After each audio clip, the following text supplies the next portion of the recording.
Welcome, welcome to another year at Hogwarts.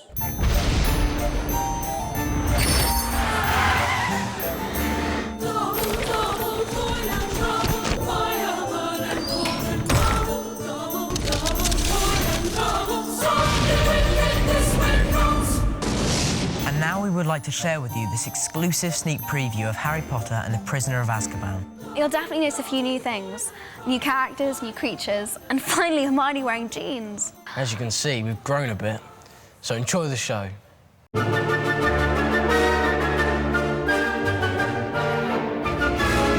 This one is sort of the bigger picture. Yeah, it's a lot darker as well. There's a lot more scary things in it. The fact that it's darker is because it's in the book. Yeah. In the second one, we had the spiders. That was scary for me, yeah. But this time we got the Dementors.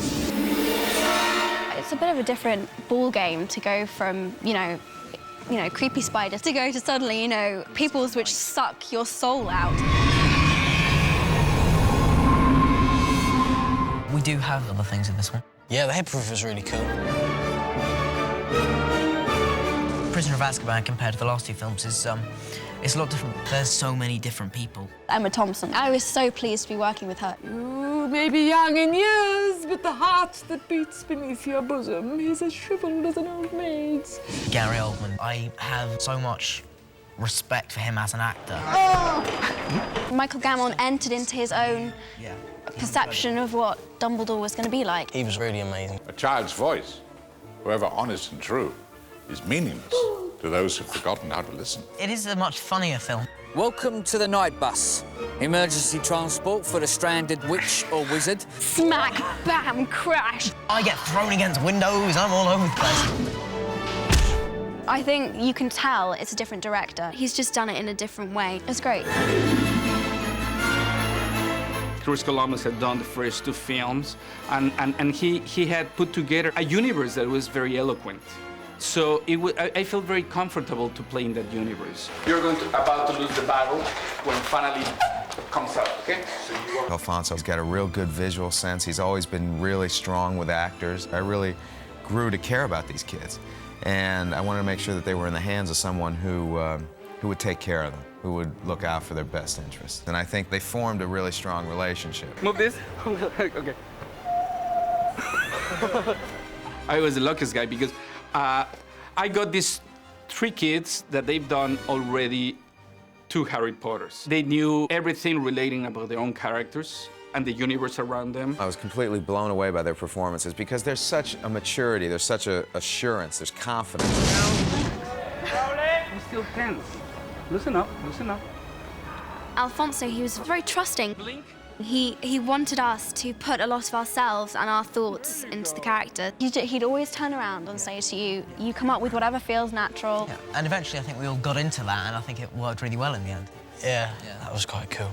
He's funny, he's just really funny and easy to work with as well, which is really good. You know the Egyptians used to worship cats? Yeah, along with the dung beetle. In the series so far, you have never, ever seen us fight. And then suddenly in this one, it all falls apart. It's me and Ron, where it gets really bad. It's the whole cat and the rat thing, isn't it? Ronald has lost his rat. I haven't lost anything. Your cat killed him. The actors are growing up with the characters, and the characters are growing up with the story. And the story itself is obviously much more mature. In this film, there's a major stand towards the Dursleys, with Aunt Marge getting inflated by a spell that I don't even try to do it. In this one, Hermione really comes into her own. You foul and loathsome evil little cockroach! Hermione, no! It's like meeting a different person. You know, she's got power. Malfoy insults her. Filthy little mudblood. And instead of, keep walking, just ignore him. That's it. Smack. Oh! It's about time, really. Yeah, take him down a peg or 2.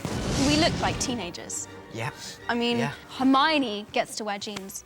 Ron's clothes they stay the same throughout the whole thing. There's like Weasley jumpers and poor clothes. I like that. I felt like you got into the character a bit more.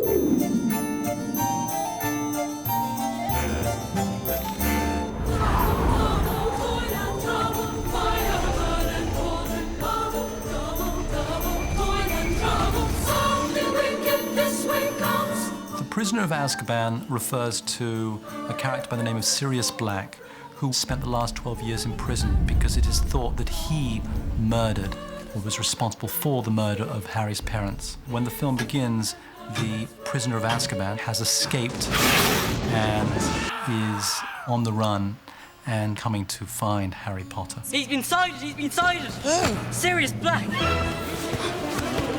Dufftown?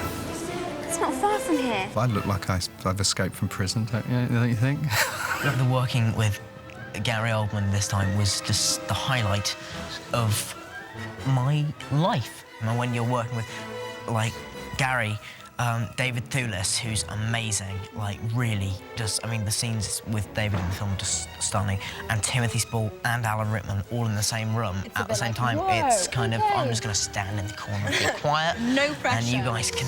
No pressure. Yeah. Dear lady, who did this to you? He's here!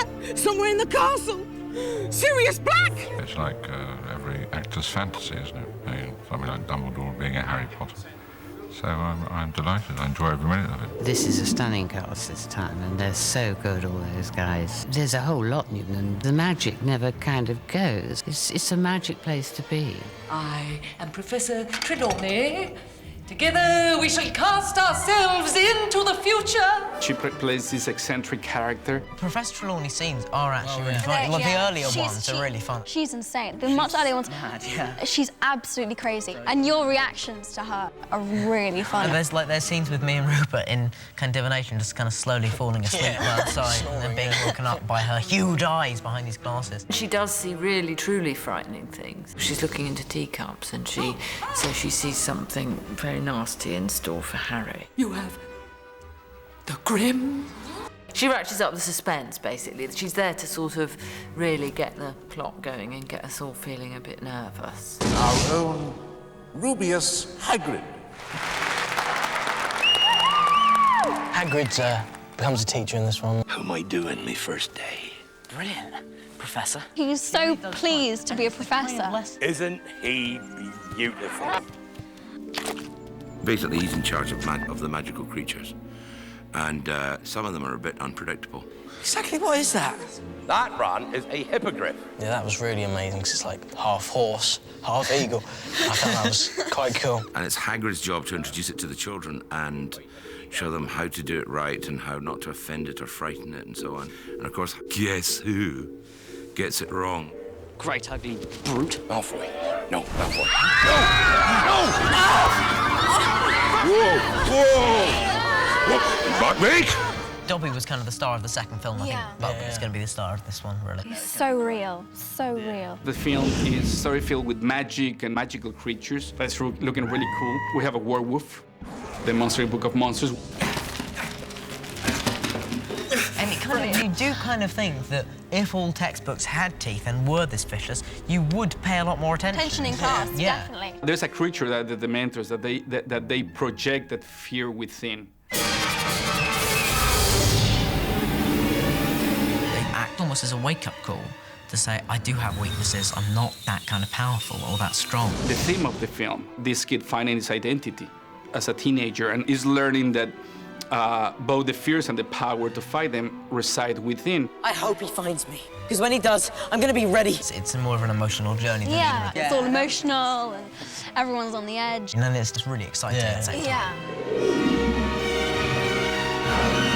Expecto Patronum! Well, that's about all we have time for tonight.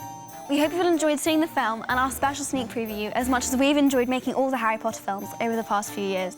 We had a great time being your host for the evening and look forward to seeing you again when the movie opens June the 4th. Double, double, toil and trouble, fireman and cauldron bubble. Double, double, toil and trouble, something wicked this way comes. I've built a tall throne, all about and tongue of dog. And a smoke and blind with steam, this is egg and owl's wing.